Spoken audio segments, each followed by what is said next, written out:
Hi, welcome to Mrs. Calabash Cooks. This is fantastic. It's our first show. We might have a little problem with people writing in comments. I might not be able to answer them straight away, but I will answer after the show. We have a few gremlins in the works. But please, welcome to my kitchen. And I'm Maggie, so this is Mrs. Calabash. Come on in and enjoy the food.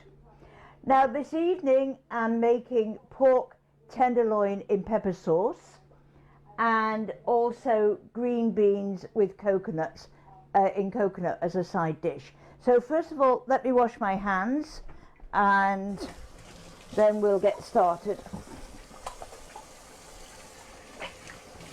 There we are.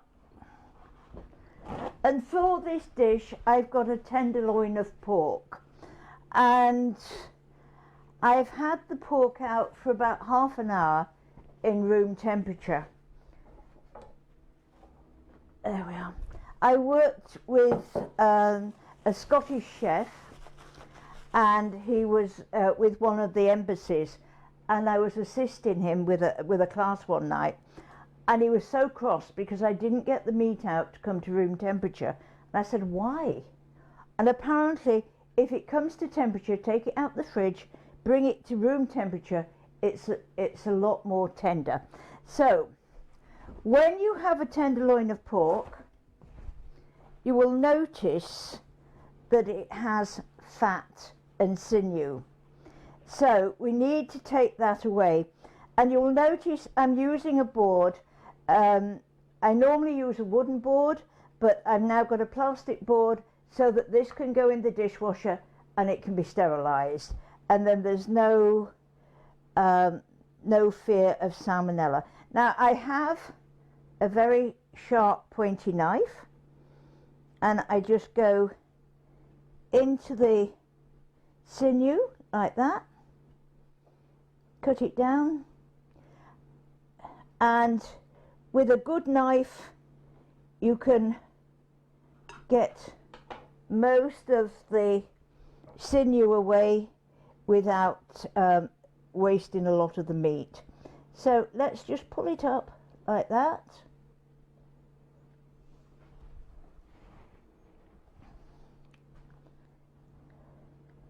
I've just got a little bit in there that I want to get out. We want to leave a little bit of the marbling. It makes the meat a lot more tender. Let's just have a look. That's not too bad. There's a little bit, can you see? A little bit in there. So let's see if we can get that out. So just get the point of the knife underneath.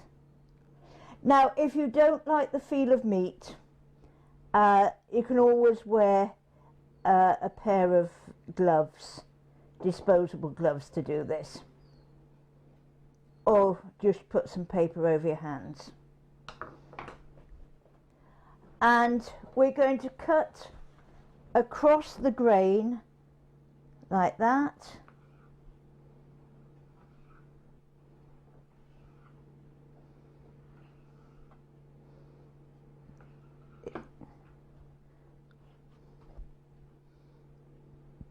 Just make sure that you have actually cut through.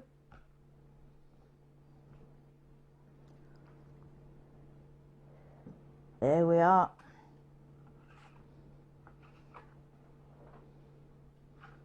So now all this is going away and it will go in the dishwasher. Now never put a knife in the sink. Always put it at the back there. I was teaching one night and my assistant, there was two assistants, we had a bowl of soapy water and she put a knife in the sink. My second assistant ended up in hospital because she cut her hand. So always just put the knives at the back. Now this, I have a recipe sheet here. This is how I was taught at culinary school, and you'll notice there's a tick by each one. So as I've done the prep, I've ticked off, so because I've got a mind like a sieve, I can forget something. And so now, let's pull this towards me. For the sauce, we've got in here, we've got root ginger, peppers, jalapeno peppers, garlic, and we're going to grind this down to make a paste. There we are. And also, we need 1/4 of a pint of white wine. Now, if you don't want to use wine, use apple juice. There we are. That is a nice wine. And this wine is a local wine, and it's by Smokie Ridge. And from Merrickville, which is in Eastern Ontario, and we buy the Rideau. And this is all within half an hour away. So, and it's a nice smoked Chardonnay. And the nice thing is that because it's a cold grape, I'm a diabetic, so I have to be very careful with wine, and this is a 0 sugar. So it's a great excuse, I can drink it. So we need 1/4 of a pint, just let me check and make sure. Yes, 1/4 of a pint, that's 2 fluid ounces. Listen to that, that's good.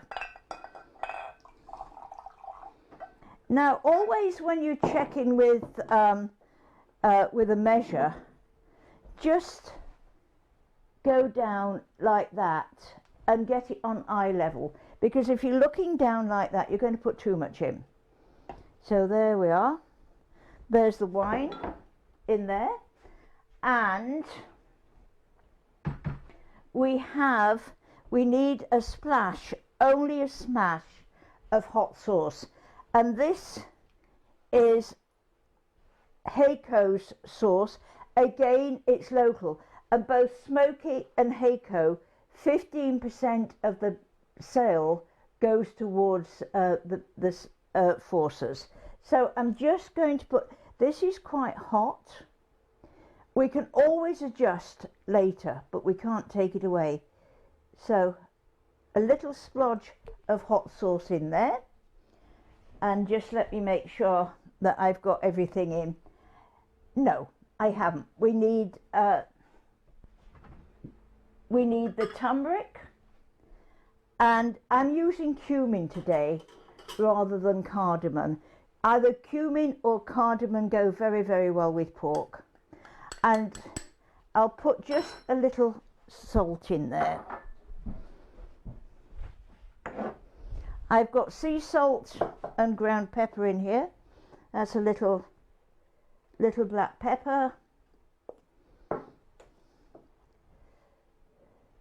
Some sea salt. We can add to this later, but we can't take it away. So, excuse me, the blender's going to go.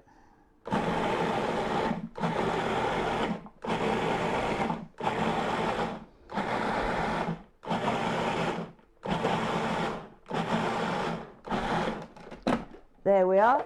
We need a rough paste, so that's nice. Look how colourful it is. I'm just going to take the blender, the food processor, off the table. Let me unplug it. It'll give me a little bit more space.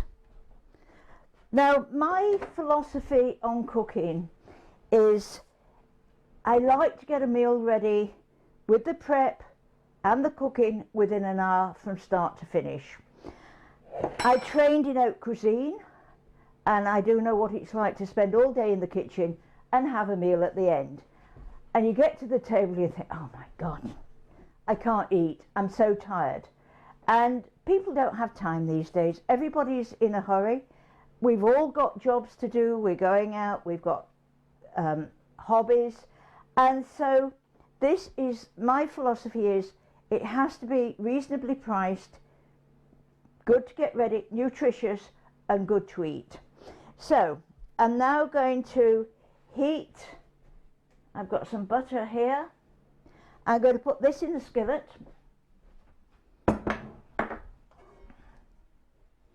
Let's just put that over there.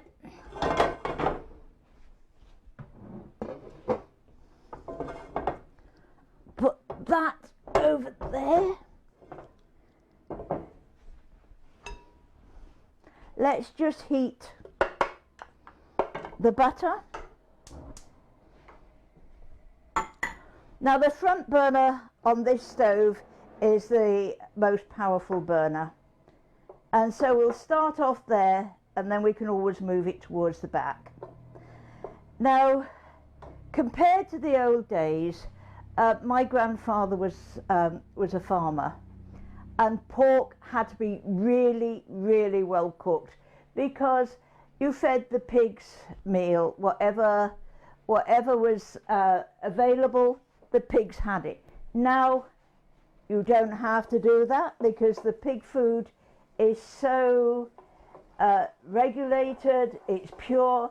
So actually you don't have to cook the pork as well as, you can have it slightly pink on the inside, and that's a lot juicier. So let's just put the pork into the pan.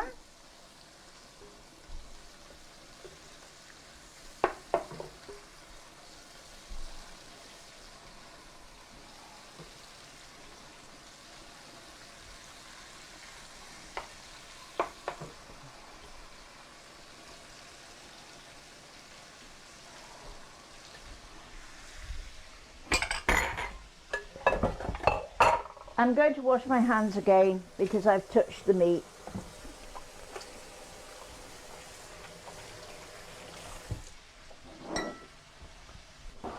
When I'm teaching the children, I always say you can't wash your hands too many times. I don't care how many times you want to wash your hands, go. There we are.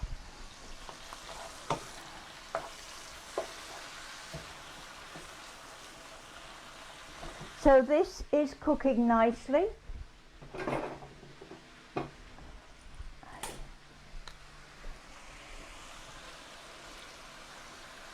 We need to brown the meat.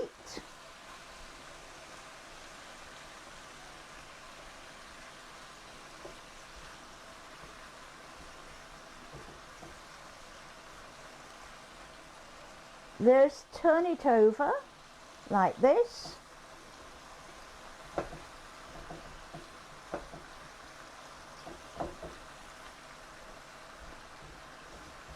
Don't overcrowd your pan.